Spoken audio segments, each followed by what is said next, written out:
vois pas, hey, tard ta gueule à la récré.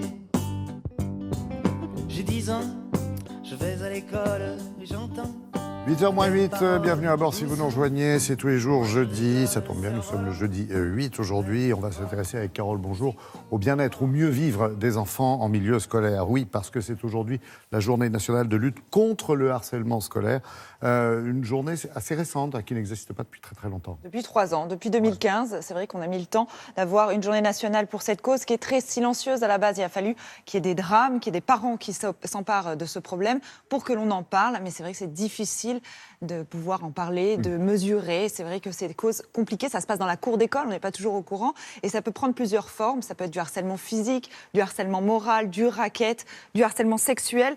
Alors c'est vrai que c'est difficile aussi d'avoir des chiffres. Je vais vous en donner quand même ce matin, je vais essayer. Depuis 2015, on a eu 700 000 victimes selon le ministère de l'Éducation. C'est énorme. C'est énorme, c'est vrai, mais selon d'autres études, on peut monter beaucoup plus haut et donc c'est compliqué de savoir. Mais de toute façon, le problème est important. Donc oui, c'est énorme, mais il faut le dire. Et on a d'autres chiffres aujourd'hui. Ça se passe en découpage, c'est-à-dire par exemple, un élève sur 10 serait victime de harcèlement au primaire.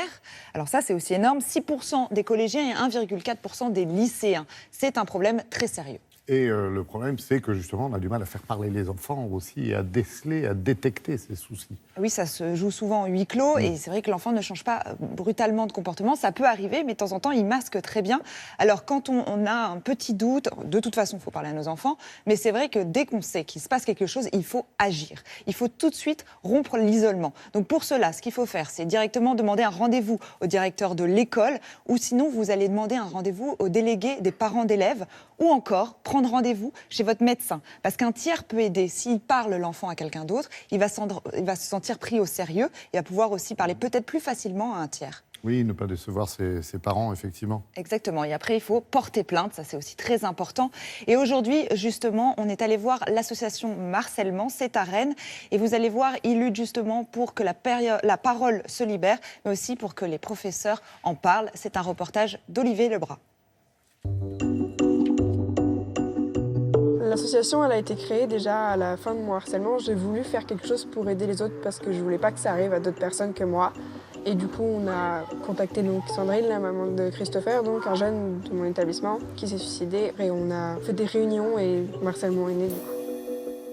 Christopher était un jeune homme de 16 ans, joyeux. Il avait beaucoup de passion, le dessin, le judo et surtout le cheval. Jamais on n'aurait pensé qu'il se faisait harceler. Au contraire, il avait un caractère très très fort. Ils sont en bleu, donc je ne peux pas l'utiliser. La photo sont en bleu. Notre regard de maman nous a amené à nous poser la question sur les adultes témoins. Parce qu'on pense souvent que le harcèlement se fait dans le plus grand secret. Mais ce que les jeunes victimes que nous avons accueillies nous ont dit, c'est que non, ça se passe dans la classe. Les insultes, je les avais en cours, dans les couloirs, et il y avait des profs qui passaient, et ils l'entendaient, enfin ils voyaient.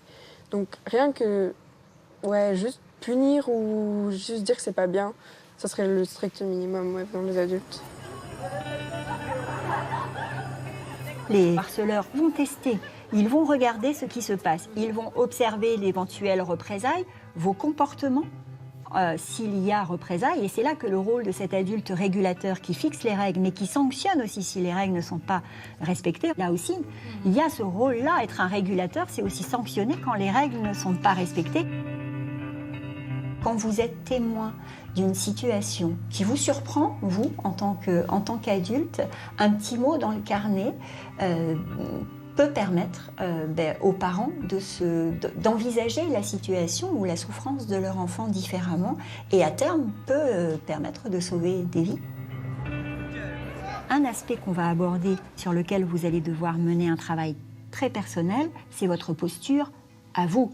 Une posture d'adulte qui ne réagit pas dans certaines situations ou qui va tendre la main, j'allais dire, au harceleur, évidemment sans le savoir, il ne va pas le faire volontairement, mais sans le savoir, eh bien, cette posture d'adulte va devenir complice. On prend un exemple en sport, alors celui-là, on l'a entendu, mais de toutes les jeunes victimes qu'on a accueillies, Chiara, je te laisse le soin de raconter ce qui se passe en cours de sport quand le prof demande de faire un groupe, de faire les équipes. Là, il y en a un enfin qui reste tout seul. C'est toujours le même. Mais oui. Ce qui est intéressant avec cette réunion, c'est que je prends conscience que la liberté de parole est primordiale. S'exprimer devant un adulte, c'est pas simple. Devant un groupe d'élèves, c'est pas simple non plus. Mais si l'enseignant ne fait rien et ne permet pas de donner un contexte favorable à cela, ça va être difficile après de lutter contre le harcèlement.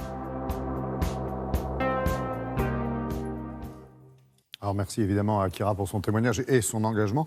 L'ennemi public numéro 1, c'est le portable. Hein. Ah bah oui, parce que maintenant ça continue même à domicile puisque vous avez le portable. Il n'y a plus de répit pour les victimes. Alors aujourd'hui est lancée la campagne de sensibilisation justement sur le cyberharcèlement. On va regarder, c'est un film choc.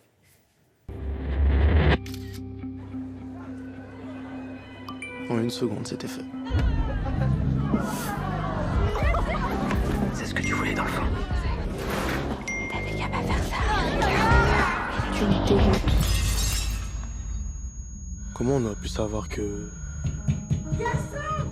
On n'aurait rien pu faire, si? Les photos, c'est perso.